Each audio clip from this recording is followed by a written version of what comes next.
آج ہم بات کرنے والے ہیں سورہ ہمازہ کے بارے میں کہ یہ سورہ کب نازل ہوئی اور کہاں نازل ہوئی اور کس کے لیے نازل ہوئی۔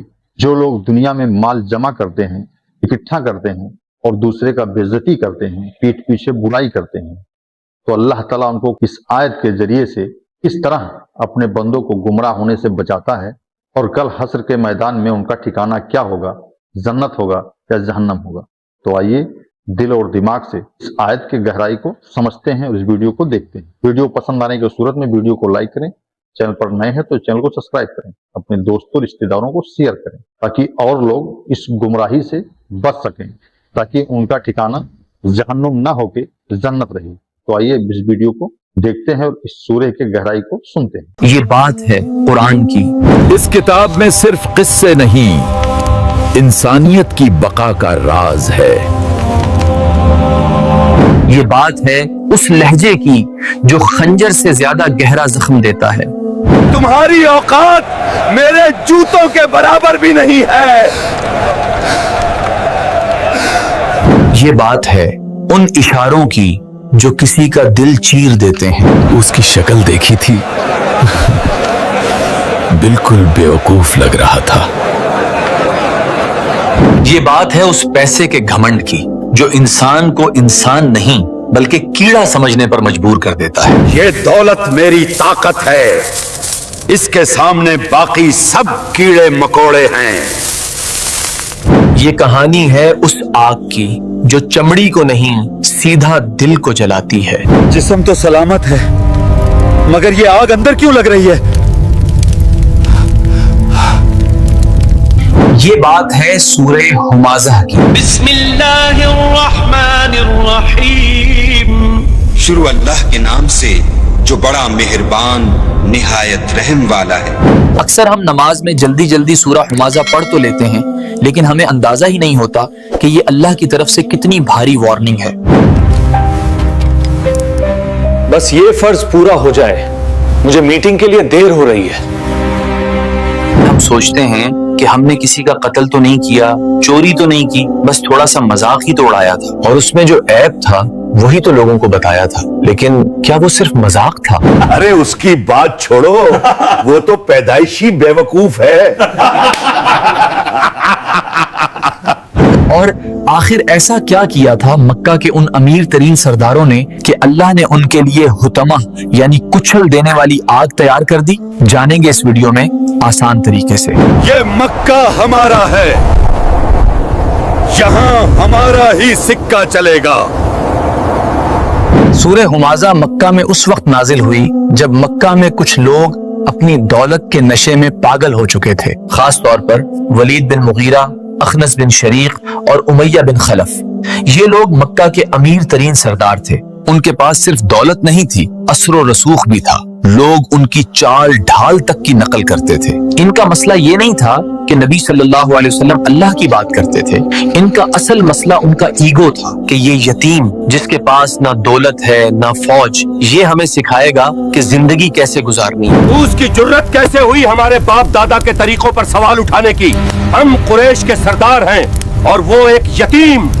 اسی گھمنڈ کی وجہ سے جب یہ لوگ مکہ کے بازاروں سے گزرتے اور کوئی غریب مسلمان یا اللہ کے نبی صلی اللہ علیہ وسلم وہاں موجود ہوتے تو یہ انہیں مارتے نہیں تھے، ذلیل کرتے تھے۔ ان کی حرکتیں یہ تھیں، جب نبی صلی اللہ علیہ وسلم کی پیٹھ پھرتی تو یہ اپنی آنکھیں مٹکاتے، اپنے چہرے بگاڑتے، انگلیوں سے اشارے کرتے، تانے کستے۔ مقصد صرف ایک تھا کہ نبی صلی اللہ علیہ وسلم کو اتنا انسیکیور محسوس کروایا جائے کہ وہ سوچیں شاید واقعی ان میں کوئی کمی ہے۔ آج کی زبان میں اسے بلینگ کہا جاتا ہے۔ دیکھو کیسے چل رہا ہے، جیسے مکہ کا بادشاہ ہو۔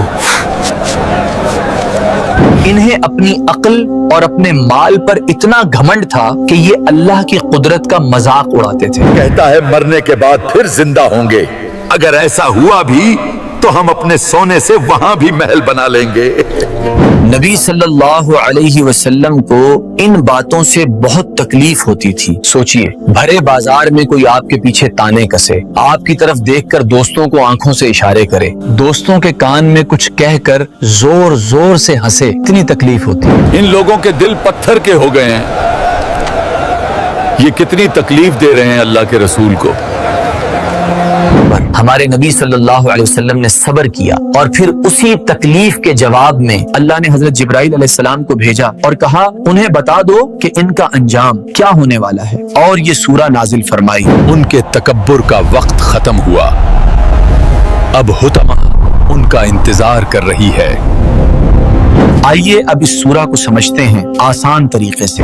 ويل لكل همزة لمزة، ہر غیبت کرنے والے، تانے دینے والے کی خرابی ہے، بڑی تباہی اور بربادی ہے، ویل ہے ہر اس شخص کے لیے جو حمازہ اور لمازہ ہے۔ یہاں رک کر ذرا الفاظ پر غور کریں، ویل کیا ہے؟ بعض مفسرین کہتے ہیں یہ ویل کا مطلب ہے تباہی، بربادی، لیکن کچھ صحابہ کہتے تھے جہنم میں ایک ایسی وادی ہے جس کا نام ویل ہے، وہاں کی آگ اتنی تیز ہے کہ جہنم خود اس سے پناہ مانگتی ہے۔ یا اللہ اس آگ سے پناہ دے، یہ تباہی ہے۔ اب یہاں نوٹ کرنے والی بات یہ ہے کہ فرق کیا ہے حمازہ اور لمازہ میں۔ حمازہ یہ وہ شخص ہے جو عمل سے ذلیل کرتا ہے، زبان سے گالی دینا، ہاتھ سے دھکا دینا یا کسی کی نقل اتارنا۔ ولید بن مغیرہ اکثر نبی صلی اللہ علیہ وسلم کے چلنے کی یا بات کرنے کی نقل اتارتا تھا تاکہ لوگ ہنسیں۔ آؤ سب ادھر آؤ، میں تمہیں دکھاتا ہوں محمد کیسے چلتا ہے۔ اور لمزہ یہ زیادہ زہریلا ہے، یہ سائلنٹ کلر ہے، زبان بند ہے لیکن آنکھیں بول رہی ہیں۔ آئی برو اٹھانا، ہونٹ دبانا، اپنے دوست کو چھپکے سے ہاتھ مارنا، اس کا مقصد ہوتا ہے بغیر کچھ بولے سامنے والے کو محسوس کروانا کہ تمہاری کوئی اوقات نہیں ہے۔ اللہ کو یہ انداز، یہ تکبر بھری خاموشی اتنی بری لگی کہ اللہ نے اعلان کر دیا کہ چاہے تم اشاروں سے کسی کو ذلیل کرو یا زبان سے، دونوں کا انجام ویل ہے۔ اس کی باتیں سنو، خود کو کیا سمجھتا ہے یہ؟ لیکن سوال یہ ہے کہ ایک انسان دوسرے انسان کو کیڑا کیوں سمجھتا ہے؟ اس کی وجہ اگلی آیت میں ہے۔ الذي جمع مالا وعدده، جو مال جمع کرتا ہے اور اس کو گن گن کر رکھتا ہے۔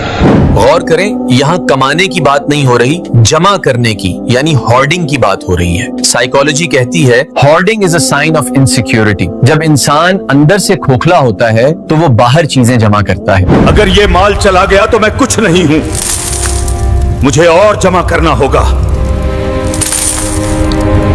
وعددہ، اور اسے گن گن کر رکھنا۔ ان کا مقصد خرچ کرنا نہیں تھا، ان کا مقصد بس جمع کرنا تھا۔ یہ لوگ سونے کے سکے گنتے رہتے تھے تاکہ انہیں یقین ہو جائے کہ یہ لوگ سیف ہیں۔ 1001، 1002، میں محفوظ ہوں۔ اور یہی چیز انہیں سب سے بڑے دھوکے میں لے گئی۔ يحسب أن ماله أخلده، شاید وہ خیال کرتا ہے کہ اس کا مال اس کی ہمیشہ کی زندگی کا موجب ہوگا۔ اب آپ سوچیں گے کوئی پاگل ہی ہوگا جو سوچے گا کہ وہ کبھی نہیں مرے گا، لیکن ان کا لائف اسٹائل ایسا ہی تھا۔ وہ ایسے جیتے تھے جیسے موت صرف غریبوں کے لیے ہے۔ انہیں لگتا تھا کہ ہر چیز خرید سکتے ہیں، موت بھی۔ موت ہمارا کچھ نہیں بگاڑ سکتی، ہم اسے بھی خرید لیں گے۔ اور پھر اللہ نے ان کے اس گمان پر ایک ہتھوڑا مارا۔ كلا لينبذن في الحطمة، ہرگز نہیں، وہ ضرور حطمہ میں جھونک دیا جائے گا۔ اب یہ حطمہ کیا ہے؟ حطمہ جہنم کی آگ کا نام ہے جو اس قدر شدید ہے کہ اس میں ڈالی جانے والی ہر چیز کو توڑ پھوڑ کر یہ فنا کر دیتی ہے۔ یہ قرآن مجید میں جہنم کے تیسرے درجے کا نام ہے۔ لفظ ینبذن پر غور کریں، عربی میں اس کا مطلب ہوتا ہے کسی چیز کو بیکار سمجھ کر نفرت سے پھینک دینا، جیسے ہم ٹیشو پیپر استعمال کر کے پھینک دیتے ہیں۔ جتنی عزت انہیں دنیا میں چاہیے تھی، اللہ اتنی ہی ذلت سے انہیں پھینکے گا۔ اس کی اوقات بس یہی تھی، میرے جوتوں کو صاف کرنا۔ اب یہ کچرا ہے، اسے جلا دو۔ وما أدراك ما الحطمة، اور تم کیا سمجھے کہ حطمہ کیا ہے؟